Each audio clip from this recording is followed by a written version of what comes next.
The Toronto Raptors want Jakob Poeltl back? What?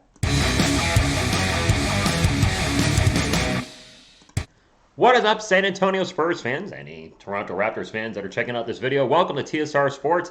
Tons of websites are reporting, it was late last night, so sorry to get to a video, that the Toronto Raptors are interested in bringing Jakob Poeltl back to Toronto before the trade deadline. San Antonio Spurs fans, drop a comment down below. Do you think there's any chance of this happening?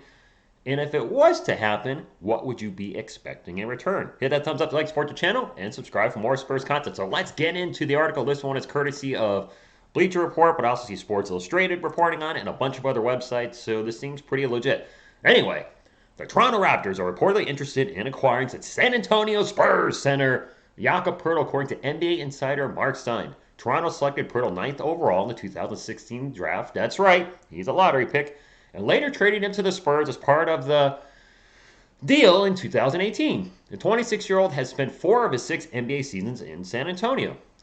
Quote, the Raptors' recent 11-4 surge, by the way, didn't know they were doing that well. That's not part of the quote, so let me start that over. Quote, the Raptors' recent 11-4 surge propelled them into Eastern Conference playoff contention, and they have been looking for center upgrades for some time, unquote, Stein wrote in his newsletter. However, Stein mentioned the Raptors are in a tough spot with their luxury tax situation. Toronto is $268,420 below the luxury tax threshold, and it's unclear if the franchise would be willing to exceed that number in a deal for Poeltl. Poeltl agreed to a 3-year, $27 million extension with the Spurs during the 2020 offseason. He is making $8.75 million this season and is set to make $9.4 million during the 2022-2023 campaign. And so far, I would say he has outplayed his contract. I think most Spurs fans think for what he's getting paid, he's played better than expected. The Austrian is in the midst of his most productive season in the NBA, averaging a career-high 12.4 points, 8.8 rebounds, and 2.7 assists per game, while shooting 59.7% from the field and like 36% from the free throw line. Sorry, Jakob, but that is the one biggest drives me crazy with his game. Poeltl, San Antonio's top center. Fact.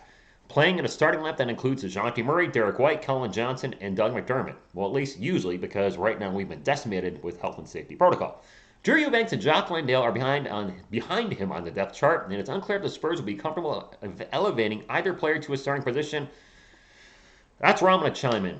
I am not comfortable elevating. What's going on here? We don't watch that.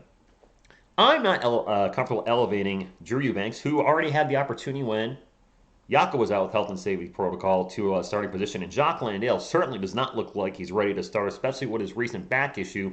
Seems like his game is just a little bit off. His three-pointers aren't going in. I'm sure he'll bounce back, but I don't want either of those guys starting, with all due respect. Zach Collins, Bueller, is he going to be ready anytime soon? They said after Christmas. Well, we're 3 weeks after Christmas now, and still no word when he's coming back, unless they meant Christmas 2022, which means we'll see Zach Collins next year. So I don't think I don't see this trade happening, Spurs fans and any Raptors fans watching this video. This team is already so undersized and gets beat up in the paint on a regular, almost on a regular daily basis.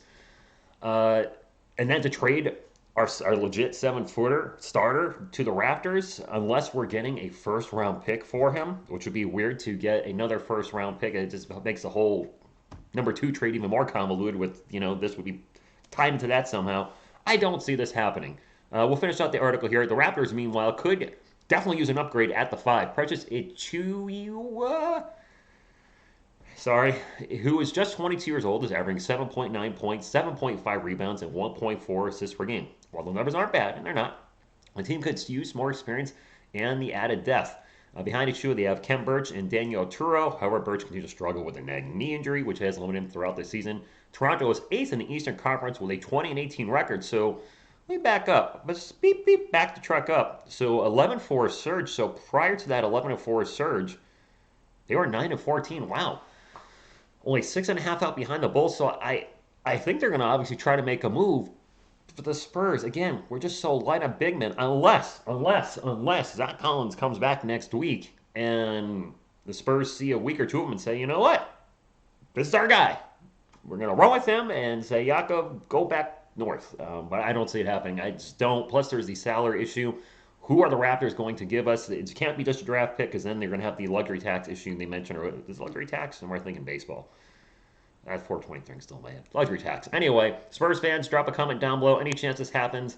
I say no. But if it does, obviously I'll do a video on it. Thank you all so much for tuning in. Until next time, and as always, go Spurs go!